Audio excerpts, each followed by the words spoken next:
Sejam todos e todas bem-vindos à explicação da mesa equilíbrio. A função dessa mesa, ela é um atendimento rápido, digamos assim, para aquilo que a pessoa precisa no momento, que é equilíbrio, né? Estar em harmonia com todas as nossas partes para que nós possamos continuar nossa caminhada nesse plano que é dual e tantas leis que influenciam. E equilíbrio, ele é a cada segundo. No momento eu posso estar em equilíbrio, no outro não mais. Então, o objetivo da mesa é trazer unidade com o universo, né? Unidade, neutralidade. Neutralidade não significa estar nulo.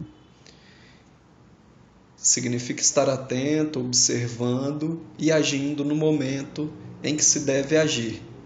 Então, o objetivo, vou trazer alguns conceitos de equilíbrio, de Taô e Sol e Lua, né? Que é o que estamos às ordens. Nesse plano tudo é dual, tudo que eu tenho dentro de bom tem um par a ser trabalhado, ou uma energia que eu posso trabalhar, e é yin e yang, né? Não tem bom e mal. A hora que eu tomo um dos lados, eu excluo o outro.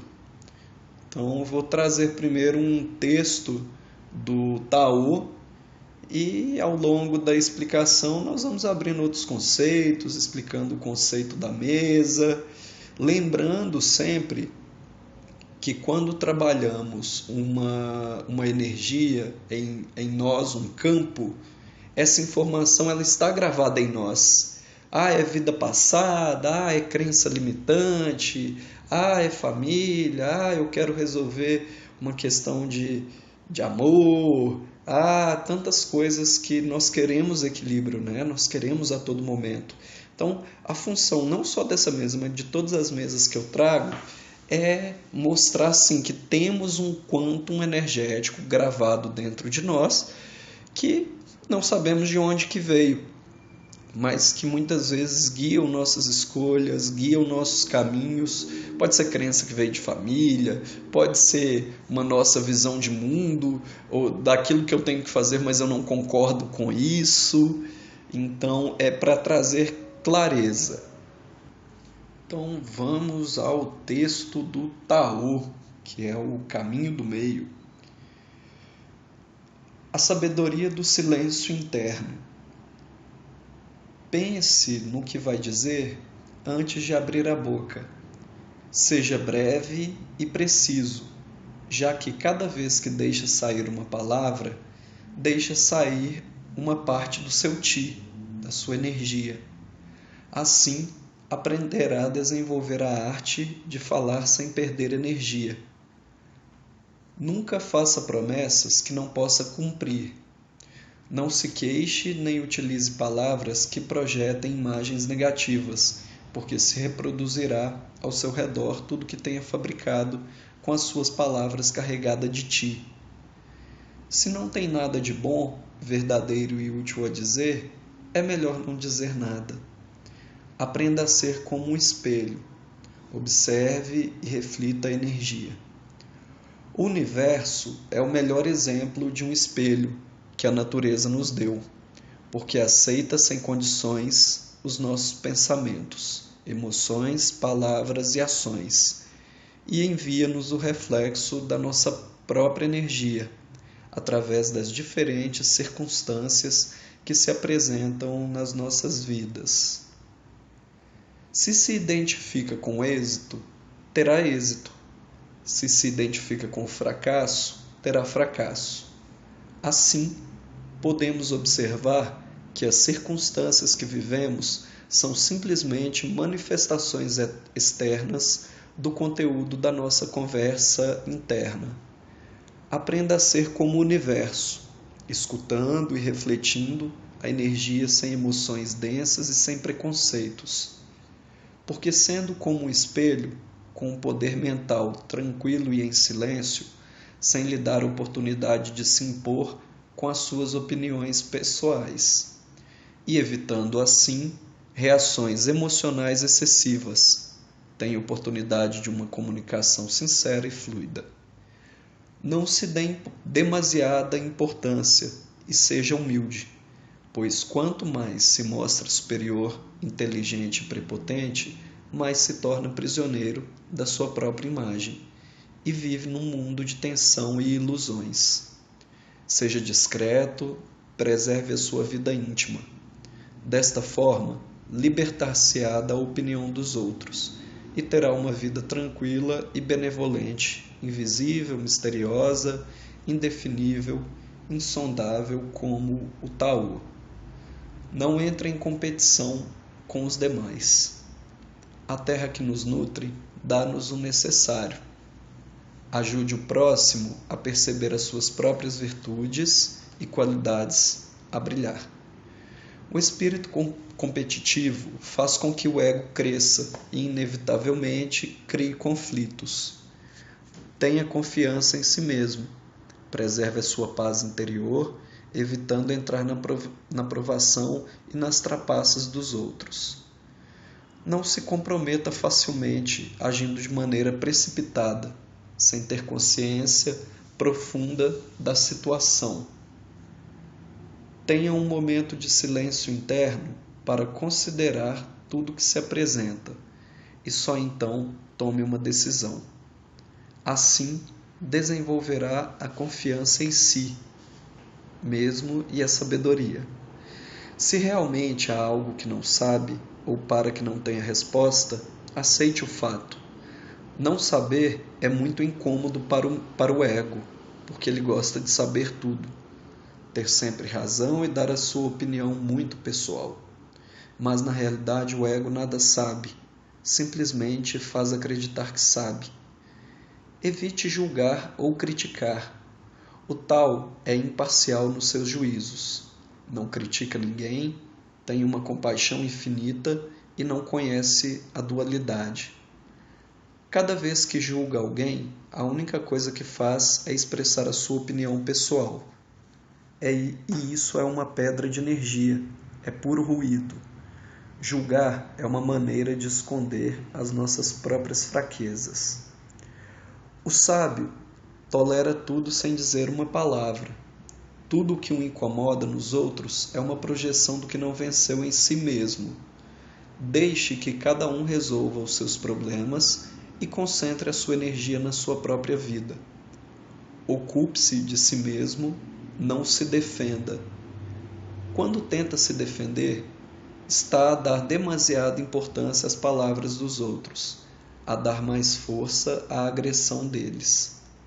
Se aceita não se defender, mostra que as opiniões dos demais não o afetam, que são simplesmente opiniões e que não necessita de os convencer para ser feliz. O seu silêncio interno torna-o impassível.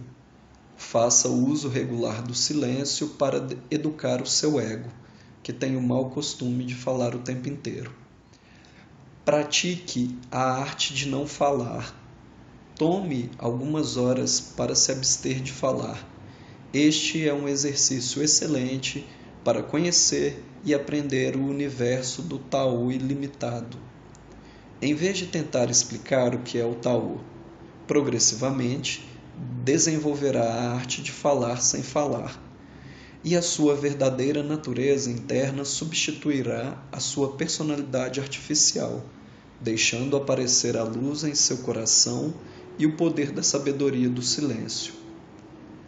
Graças a essa força, atrairá para si tudo o que necessita para sua própria realização e completa libertação. Porém, tem que ter cuidado para que o ego não se infiltre. O poder permanece quando o ego se mantém tranquilo e em silêncio. Se o ego se impõe e abusa desse poder, este converter-se-á num veneno, que o envenenará rapidamente. Fique em silêncio, cultive o seu próprio poder interno. Respeite a vida de tudo que existe no mundo. Não force, manipule ou controle o próximo. Converta-se no seu próprio mestre e deixe os demais serem o que têm a capacidade de ser. Por outras palavras, viva seguindo a via sagrada do Tao.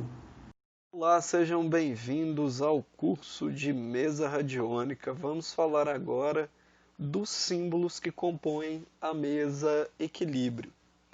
Nesse primeiro estudo, vamos trazer o estudo do tetragramaton.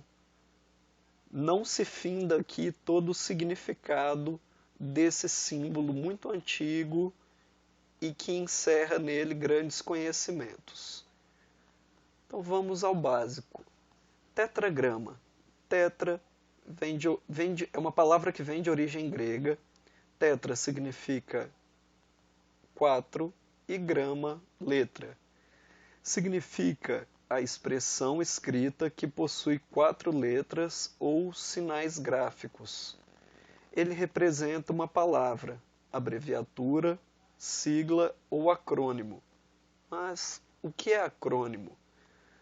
Trata-se de um conjunto de letras que é pronunciado como uma palavra, só que não é uma palavra qualquer, e sim uma palavra formada pelas letras iniciais de palavras sucessivas que constituem uma denominação. É o exemplo do acrônimo NASA, que significa National Aeronautics and Space Administration. Isso é muito importante, pois o tetragramaton é um também. No entanto, não se trata apenas de uma simples sigla, abreviatura ou acrônimo. Acredita-se nada menos que o tetragrama hebraico designa o nome pessoal do Deus de Israel, como foi originalmente escrito e encontrado na Torá, o primeiro livro do Pentateuco. Esse tetragrama varia como Yahvé, Yoshua, Joshua, Yeshua. Em algumas obras, especialmente no Antigo Testamento, escrita em sua maioria em hebraico, com partes em aramaico, o tetragrama surge mais de 6.000 vezes de forma isolada ou em conjunção com outro nome divino. Tetragramaton, o impronunciável nome de Deus. Segundo pesquisa feita por Fornulibes, o trecho abaixo mostra bem essa questão. A tradição esotérica dos judeus, a Cabala, considera o nome de Deus sagrado e impronunciável. Possivelmente, a origem deste conceito está no terceiro mandamento. Não tomarás o nome do Senhor teu Deus em vão, porque o Senhor não terá por inocente o que tomar o seu nome em vão. Assim, um grupo de sábios judeus conhecidos como massoretas incorporou acentos que funcionavam como vogais e viabilizavam a pronúncia do tetragrama, resultando na palavra Adonai, ou Senhor, que passou a ser utilizada para pronunciá-lo. Os nomes Jeová, Jeová, Javé, Yavé, ou ainda Yahvé, são adaptações para a língua portuguesa da palavra Adonai, e não do tetragrama original. Porém, há ainda uma crença entre os judeus do início do período cristão que a própria palavra Torá seria parte do nome divino. Há outra relação interessante encontrada nos nomes originais de Adão e Eva, Iod e Jauá, respectivamente. Uma combinação entre estes dois nomes resulta numa das variações do tetragrama, fato que sugere uma relação entre criador e criatura. Com o decorrer do tempo, foram adotados outros termos para se referir ao tetragrama, o nome, o bendito ou o céu. O místico cristão Jacob Bohm, utilizando-se da cabala gráfica conhecida como Árvore da Vida, encontrou 72 nomes de Deus, publicado em 1652, sendo que todos são formados por apenas 4 letras, o que caracteriza mais uma vez o tetragrama. Seguindo este raciocínio, encontramos também Tupã, divindade dos índios brasileiros. Yang, em chinês, possui vários significados, entre eles Deus do bem, Bará, o equivalente a Deus na seita islâmica Behamismo, e Shiva, divindade hindu. Interpretando o Tetragramaton. Ainda com base na pesquisa feita por Fornúbilis, vamos tentar interpretar o significado do símbolo. Se observarmos bem, podemos notar diversos outros símbolos no Tetragramaton. É uma verdadeira riqueza simbólica. Quem gosta da temática se delicia com um símbolo desse. Vale a pena, inclusive, estudar a obra O Estreito Caminho, elucidar o que significam os símbolos do pentagrama, de modo que não sejam mais confundidos com o símbolo de magia negra. Rafael esclarece que o símbolo de magia negra é quando o pentagrama está invertido, ou seja, com as duas pontas para cima, e não é isso que ocorre com o pentagrama presente no Tetragramaton. O pentagrama presente no Tetragramaton representa o homem autorrealizado. No próximo tópico, vamos detalhar melhor o significado deste símbolo. No ângulo superior, vemos os olhos do Pai, o Espírito, que é o poder que dirige e ordena todas as outras partes.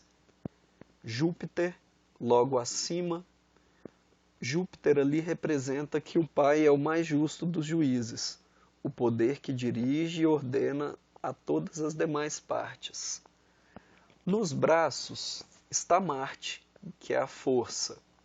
Nos pés, Saturno, onde se apoiam os mestres, que graças à morte do ego, dos defeitos psicológicos, obtêm a perfeição, a maestria. Por isso, Saturno é conhecido como símbolo de magia, que quer dizer magistério, aquele que se conhece a si mesmo. Somente a pessoa autorrealizada se levanta com as forças do Sol e da Lua, que se encontram nas colunas do templo. Externamente, representam a cruz sexual homem e mulher, yin e yang. Internamente, se olharmos bem, a sua correspondência é Ida e Pingala, ou seja, as forças solares e lunares dentro do organismo. Ida, como força feminina, é o amor, Vênus, e Pingala, como força solar, é sabedoria, Mercúrio. Refletindo-se nos símbolos do Sol e da Lua, que representam o masculino e o feminino, vemos no ponto médio das colunas nasce o caduceu de Mercúrio, símbolo claro da ascensão ao longo da coluna vertebral da terceira força, que é resultante do ponto de equilíbrio das forças solares e lunares, ou seja, Kundalini. Essa terceira força começa nos órgãos sexuais, de onde inclusive provém nossa vida. O alfa e ômega representam a energia Cristo, que é o principal é o princípio e o fim de todas as coisas. Se observarmos o ômega, veremos que se encontra invertido, porque é a vasilha de contenção do fogo sagrado, o cóccix, o atanor dos alquimistas. O sexo é o produto, o amor, a rosa, a transmutação, a cristificação, que, como já dissemos, nos dá autorrealização. Portanto, o princípio e o fim de toda a sabedoria universal se encontram na ascensão dessa energia na coluna vertebral. Significado de cada símbolo contido no Tetragramaton.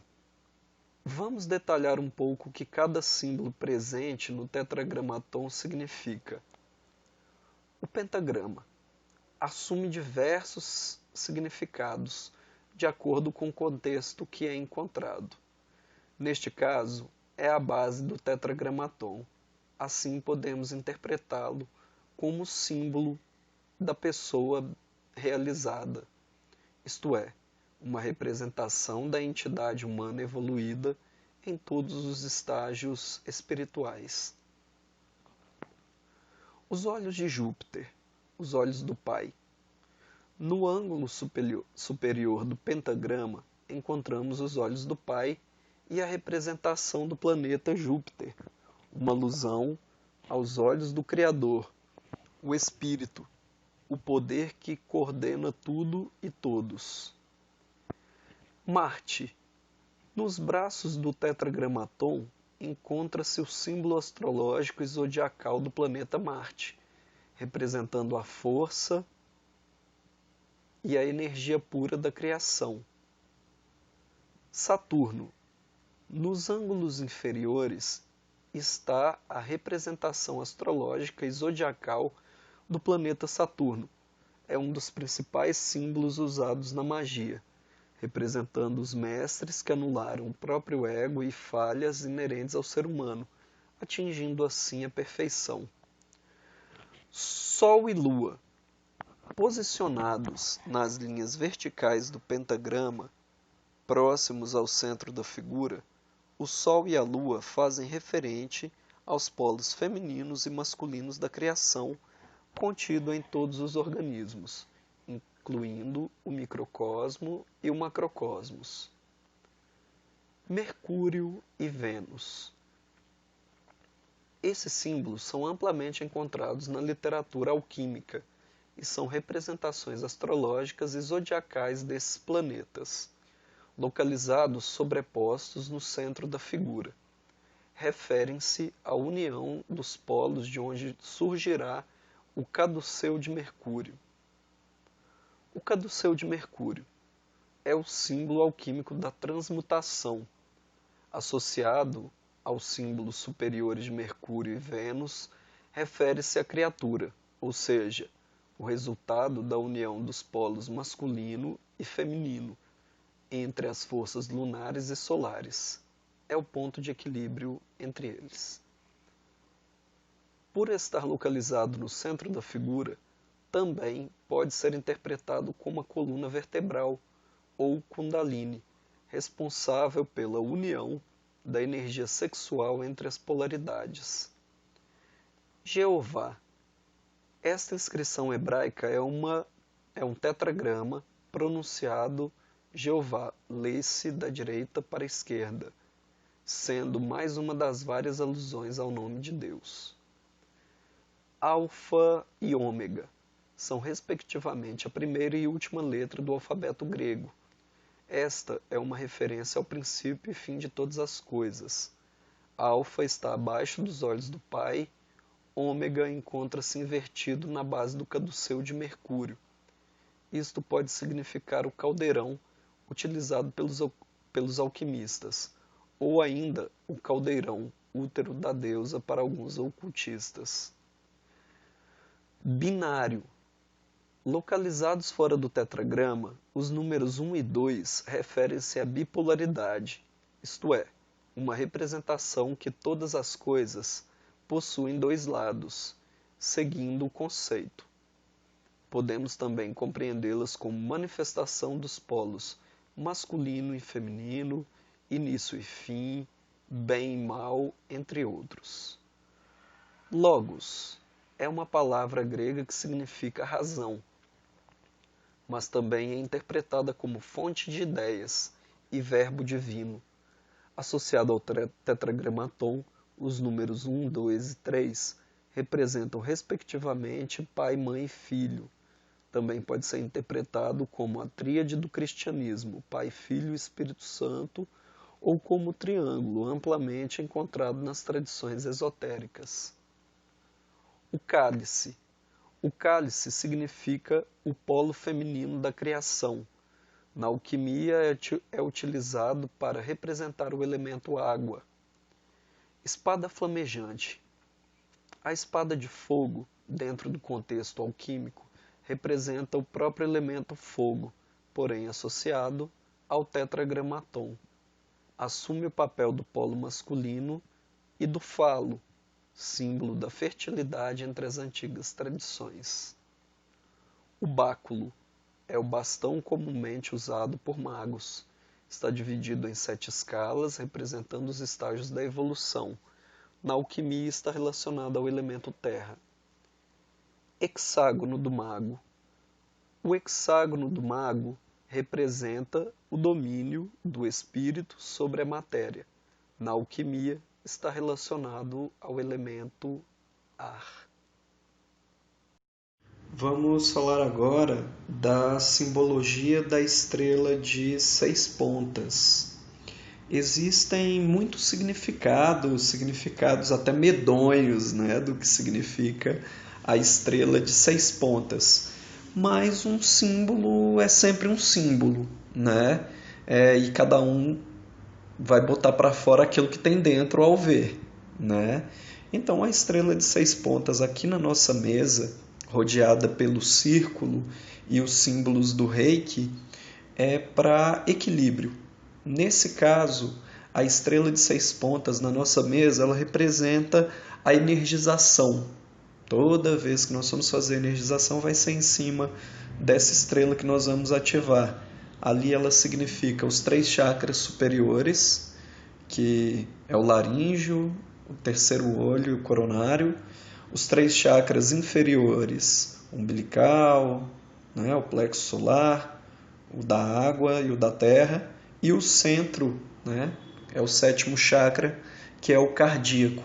Então, é buscar a integração do ser.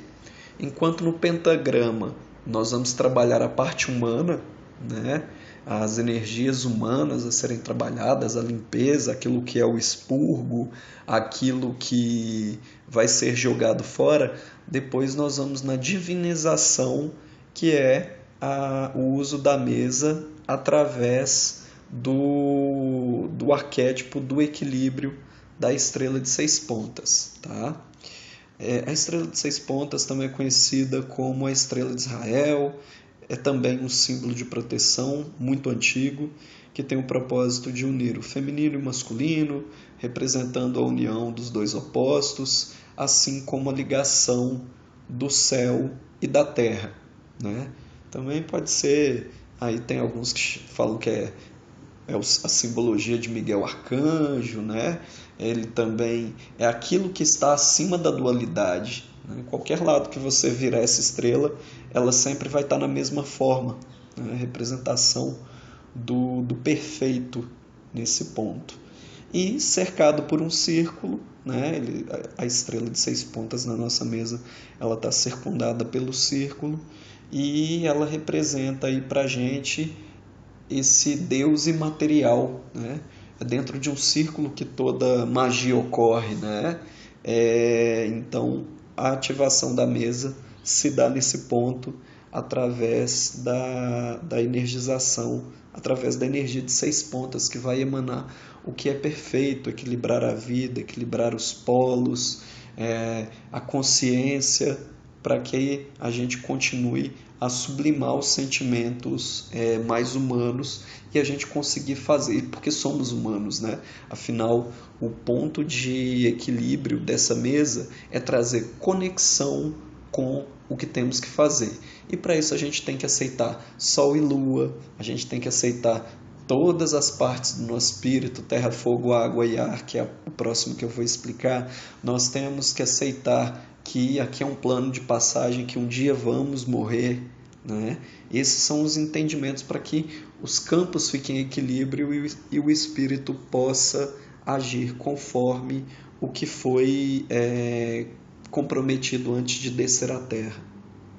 Vamos falar um pouco também sobre o significado do Sol.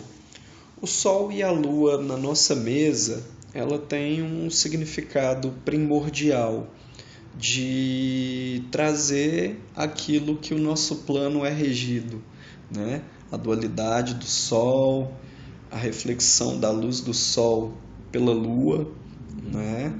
E o significado que cada um traz.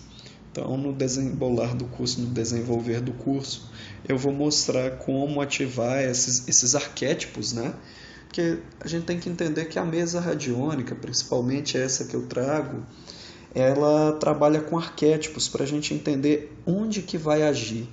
Então, entender mais a energia do que o próprio desenho em si, mas entender o significado disso, de como que isso vai agir na sua vida, na vida da pessoa, nas situações, né, em que a pessoa se predispõe. Então são muitos arquétipos é um mapa, né? É um mapa cartográfico, a gente tem que saber ler. Então, o Sol e sua simbologia vem acompanhado com seus vários significados, a trajetória humana em várias áreas de nossa vida.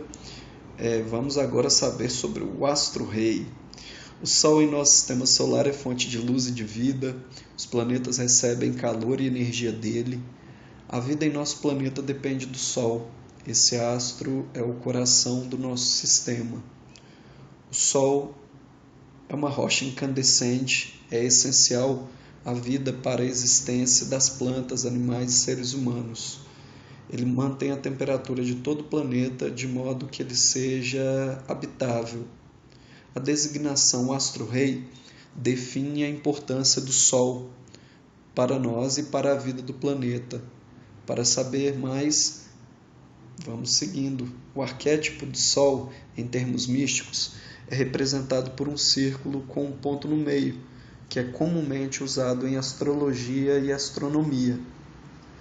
O círculo é o símbolo universal do infinito e o ponto simboliza o princípio da criação, a origem e o divino. O Sol representa o princípio masculino, o Pai, o aspecto Yang do Tao. É o centro gerador de vida, vitalidade e poder da criação. Na simbologia universal e esotérica, o Sol e sua luz relaciona-se à ampliação da nossa consciência superior, nos iluminando com sua sabedoria. A luz do Sol é o símbolo do conhecimento e da força criadora. Os povos da antiguidade milenar cultuavam o Deus Sol e seu poder doador de vida, calor e energia. O Sol, segundo a análise junguiana, está associado à nossa parte espiritual geradora de consciência. Cada ser humano necessita da formação da sua individualidade para assimilar suas experiências, e isso exigirá aspectos solares relacionados com seu espírito, força de vontade, independência e atitude. O Sol é o centro energético da vitalidade, é luz, vida, calor, é a força espiritual de cada ser. A luz do Sol é o símbolo da plenitude do ser e da autêntica individualidade. O arquétipo do Sol representa a forma como lidamos ou expressamos nossa luz no mundo e nas relações. O Sol é a manifestação espiritual do indivíduo. O astro-rei sempre acompanhou a trajetória humana ao longo da história, tanto como fonte de vida, tanto como símbolo espiritual. O povo do Antigo Egito venerava e cultuava Ra, o deus Sol. Os gregos na antiguidade tinham no Sol a representação do deus Hélios. Na Índia, o deus Indra era simbolizado pelo Sol. No xamanismo, Taita Inti. Todos esses deuses eram relacionados com equilíbrio, força e realização. No cristianismo, o Sol está relacionado ao Cristo e associado à energia, cura, vida, força, poder espiritual e renascimento. Na alquimia, o Sol representa o nascimento crístico. Na astrologia, o Sol é o astro que rege o signo de Leão, representando a individualidade, a essência divina e criativa.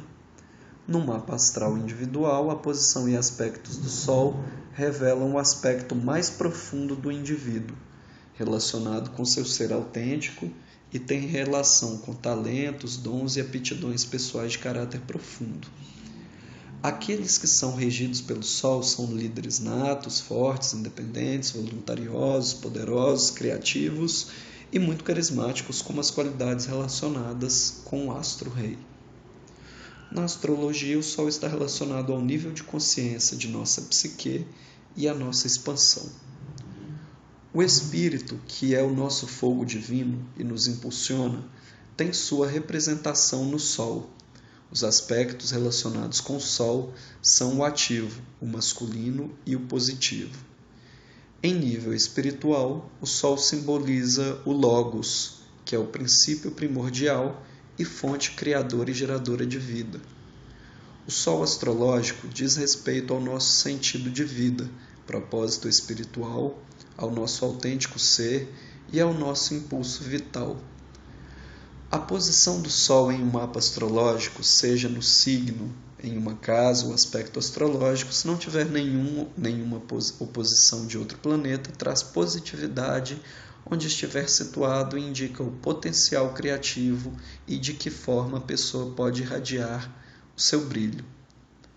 No aspecto astrológico negativo, quando mal utilizada a força solar, evidencia dogmatismo, autoritarismo, excesso de controle, dominação, presunção, prepotência, vaidade excessiva, narcisismo, arrogância, tirania, altivez e complexo de superioridade.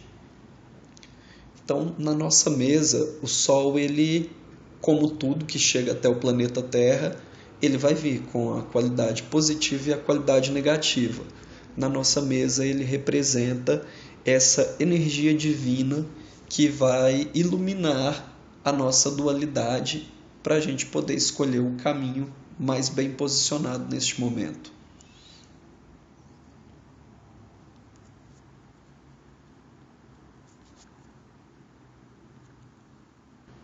Significado esotérico da Lua.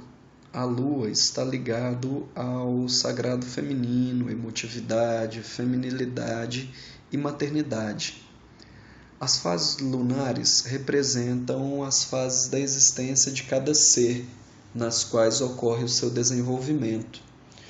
No caso, a Lua, ela trabalha o nosso interno, na nossa mesa radiônica.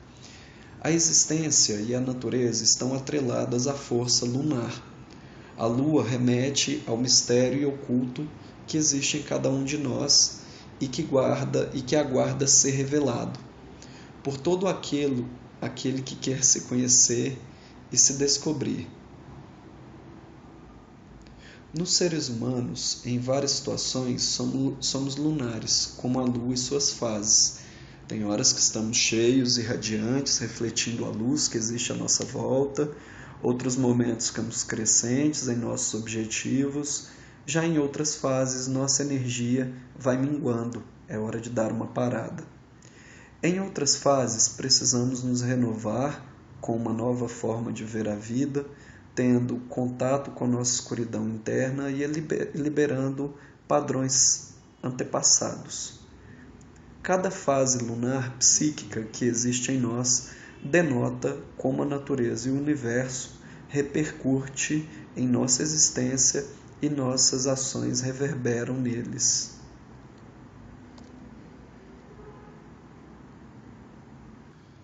A Lua, sendo um satélite natural da Terra que não tem luz própria, mas que por sua superfície ser pálida reflete a luz do Sol durante a noite e torna a escuridão mais clara. Essa pequena observação faz do Sol um símbolo de luz fecundante, se tornando assim o Pai fecundador, e a Lua o símbolo da Mãe que recebe os raios de luz e emite de volta para a Terra. Existem muitas espécies cujos ciclos de reprodução estão ligados ao ciclo lunar, desde crustáceos a corais e plantas. Também influencia as mulheres no período menstrual, é responsável pela reprodução e fertilidade na natureza.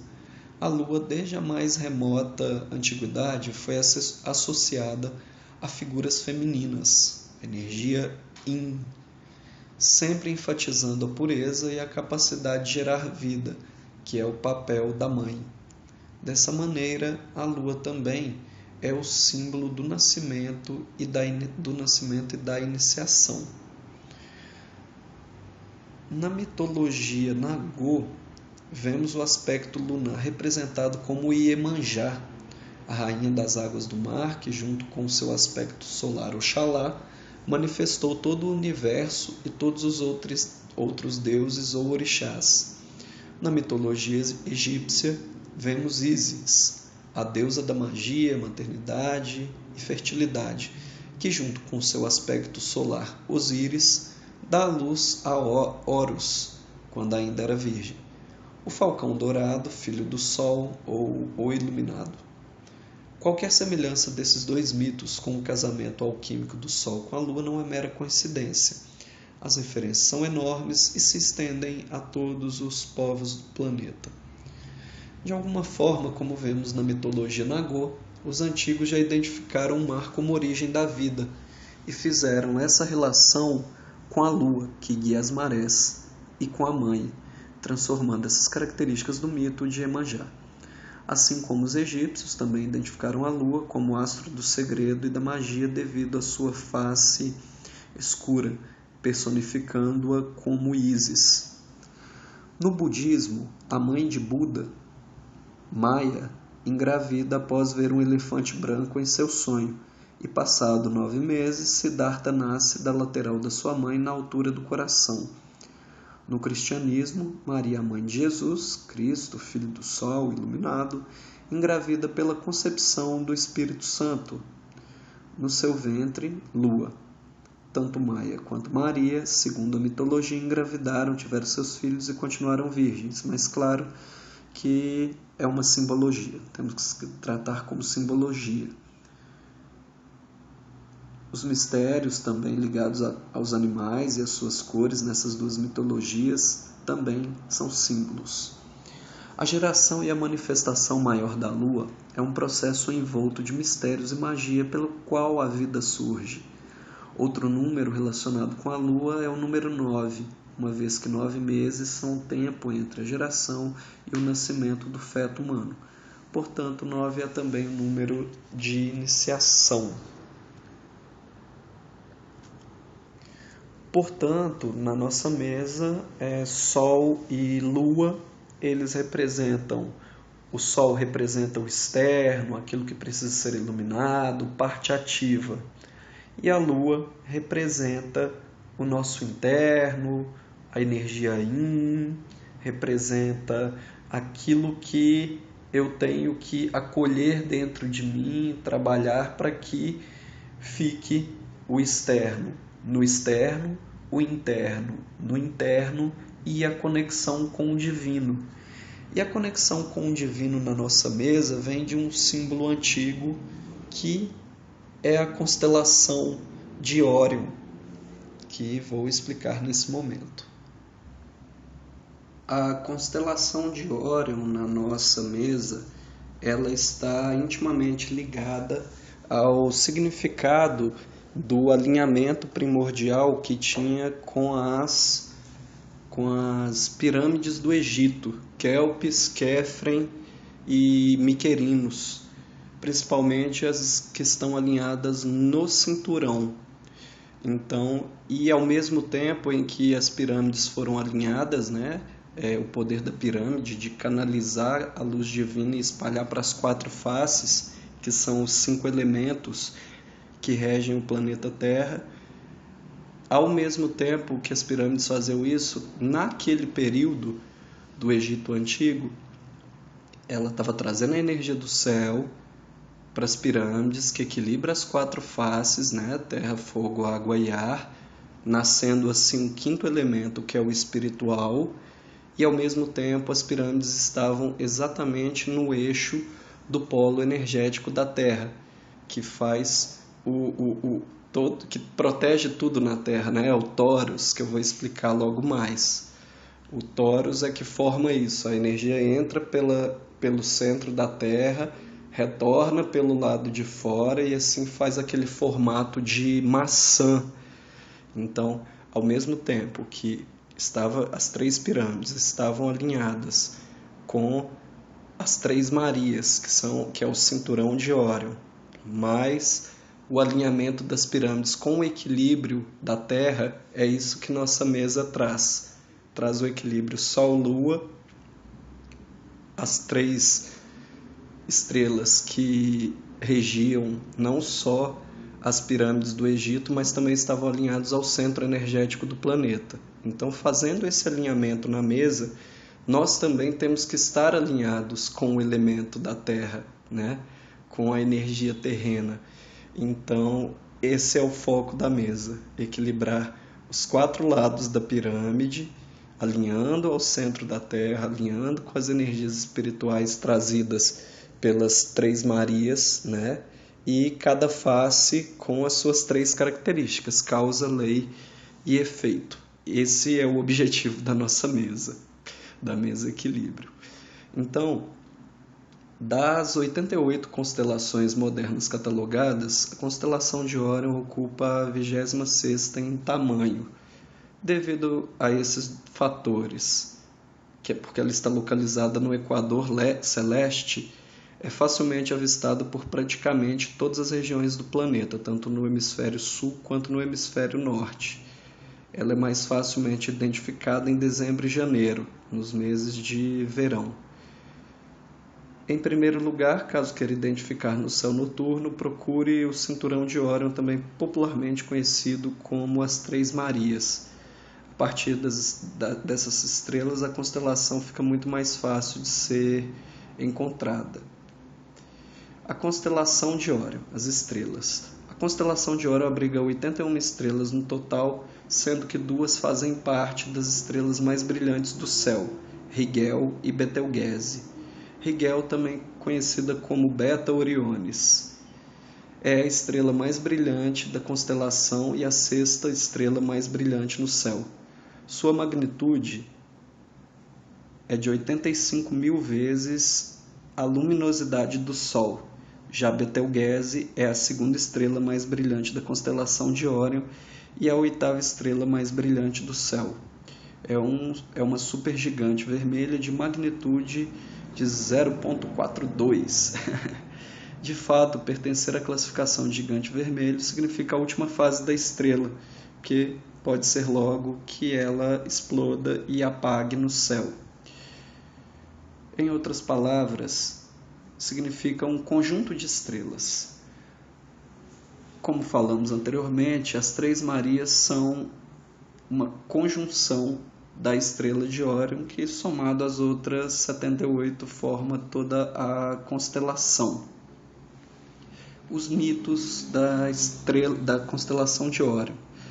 Há várias versões sobre Órion na mitologia. Uma delas conta que ele era um caçador extremamente belo, filho do deus Poseidon, e Euríale, filha de Minos, o rei de Creta. Órion teria então se apaixonado pelas Pleiades, as 7 irmãs, filha de Astra e Pleione, que é a filha do oceano. Para evitar a perseguição do caçador a elas, Zeus teria colocado a todos no céu, formando a constelação de Órion. O aglomerado de estrelas Pleiade pode ser observado na constelação de Touro. Outra versão famosa é sobre a morte de Órion. O escorpião teria sido enviado pela deusa Ártemis para matá-lo, e sempre que a constelação de Escorpião aparece no céu, a de Órion se afasta, em uma fuga eterna. O mistério das 3 pirâmides da constelação de Órion. A constelação de Órion, por ser facilmente identificada no céu, permitiu que muitos povos e navegantes se orientassem através dela e das constelações que a cercam. Desde então, se tornou referência para os povos, anunciando o início do verão no hemisfério sul e a melhor época para colheitas, por exemplo. Porém, alguns fatos curiosos foram notados ao longo do tempo. Supostamente, as pirâmides de Gizé no Egito estão alinhadas exatamente de acordo com a disposição das estrelas do cinturão. Na mesma forma, as 3 pirâmides da antiga cidade de Teotihuacan, no México, também apresentam as mesmas semelhanças com a estrela da constelação. Tanto a pirâmide da Lua, quanto a do Sol e a de Quetzalcoatl estariam dispostas na mesma proporção e alinhamento das 3 Marias.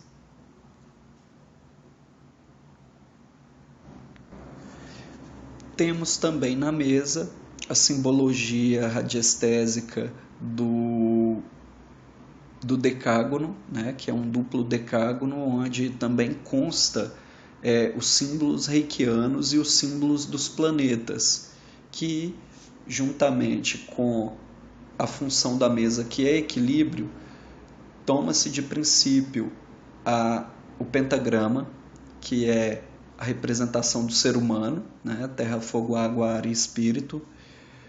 A energia divina representada pelas 6 pontas. A energia dual, que é representada por Sol e Lua.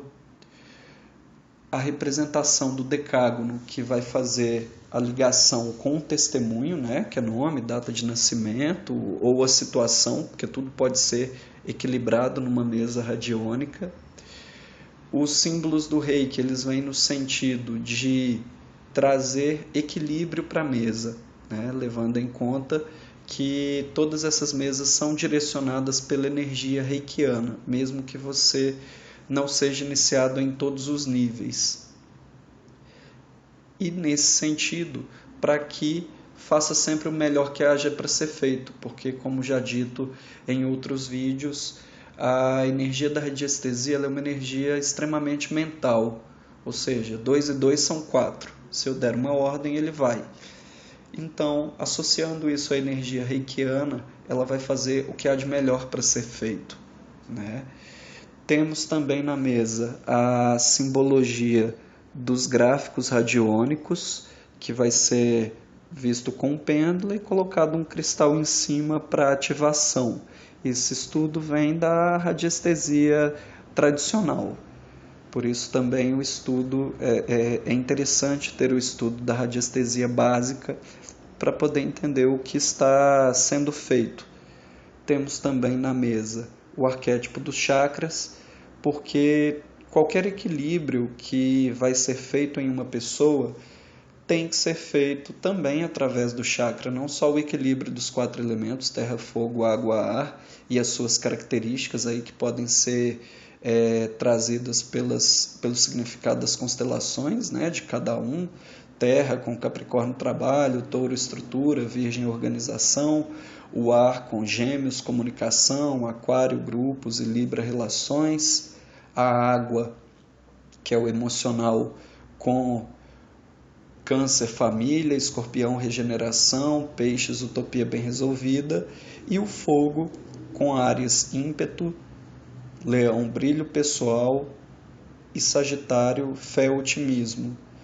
E dentro disso, a simbologia do ser humano, que é o ser humano em equilíbrio. Quando está em equilíbrio, ele passa, essa energia ela entra pelo alto da cabeça, vai até a terra, circunda de novo, entra pela cabeça, vai até a terra num movimento infinito. E esses movimentos passam pelos chakras. E aí o conhecimento da simbologia de cada chakra também ele é interessante, porque aí nós vamos ver onde essa informação está gravada. É no chakra básico, é no Swadhisthana, é no Manipura, é no Anahata, é no Vishuddha, no Adina, no Sahasrara, né? O chakra da terra é o Muladhara. E temos o relógio de energia de vida, para a gente poder equilibrar, né?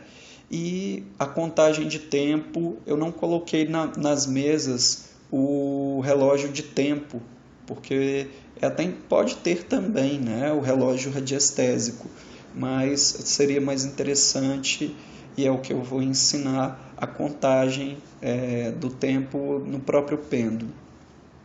Temos também a espiral no sentido horário e no sentido anti-horário, para a gente poder identificar se nós temos que acelerar ou desacelerar e o tempo que o pêndulo vai girar em cima. Então essas são as simbologias que estão na nossa mesa. Vou falar um pouquinho sobre o Torus. Eu posso dizer que a função dessa mesa é equilibrar a energia do Torus, que é estarmos conectados ao nosso centro, conectados ao planeta, conectados ao universo e todo esse movimento. Então vamos ler um pouquinho sobre o Torus. A natureza parece contar com um padrão de núcleo recorrente para a evolução da vida em todas as escalas. O Torus é o padrão encontrado na natureza e que existe em todos os lugares, desde átomos a galáxias. pode ser observado numa semente, numa fruta, num furacão, num campo magnético que rodeia o homem e a terra. É como a vida se sustenta e evolui e serve como um modelo universal para a sustentabilidade em todos os nossos sistemas. Entre outras coisas, o Torus mostra-nos como aceder à energia limpa e abundante, assim como expandir a nossa consciência, restaurar a saúde e equilíbrio da vida no nosso planeta. O Torus, ou o padrão primário, é uma energia dinâmica que se parece com um donut, um biscoito, furado ao meio, redondinho e furado no meio. É uma superfície contínua com um buraco no meio. A energia flui através de uma das suas extremidades, circula em torno do centro e sai pela outra extremidade, num movimento infinito. O conhecimento de padrões de tecnologia de alimentação limpa, como ventilador e hélice, já está avançado. São chamados de energia nova e nos ajuda a compreender melhor a natureza do campo unificado.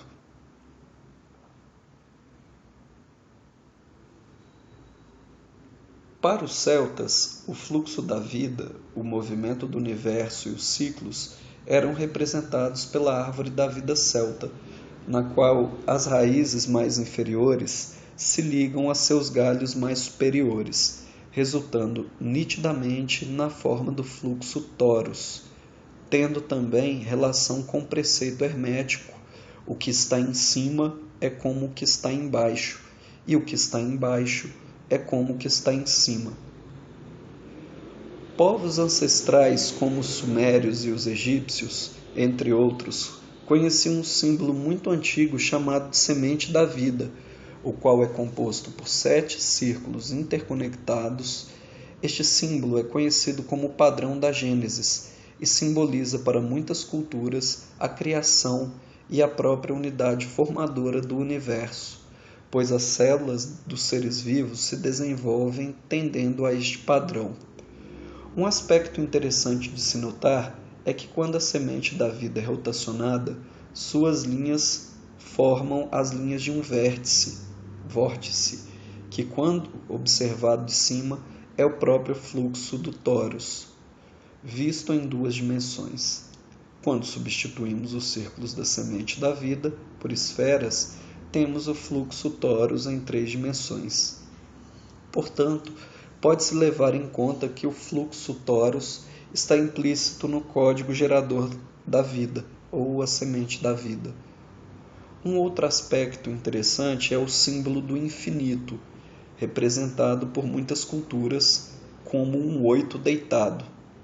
Este signo é a pura representação em 2 dimensões do fluxo torus visto de perfil, ou seja, é a representação simplificada do fluxo natural. Se o símbolo do infinito for elevado para 3 dimensões, novamente temos o fluxo completo, do torus completo. Nos dias de hoje, com o advento e avanço da mecânica quântica, temos a teoria do campo unificado, um campo inteligente e consciente que une tudo e a todos. A possível estrutura subjacente a este campo é a notável forma geométrica conhecida como vector equilíbrio. Então, para nossa mesa, o que nos basta de entendimento é o campo que nos circunda, entra pela cabeça, passa pelo canal da coluna, se movimenta através dos chakras, que está ligado a uma conexão e a uma consciência nossa, e tendo como centro primordial o chakra cardíaco, que é o nosso chakra mais social nos dias de hoje. Então, a função dessa mesa é o equilíbrio em todas as partes do ser.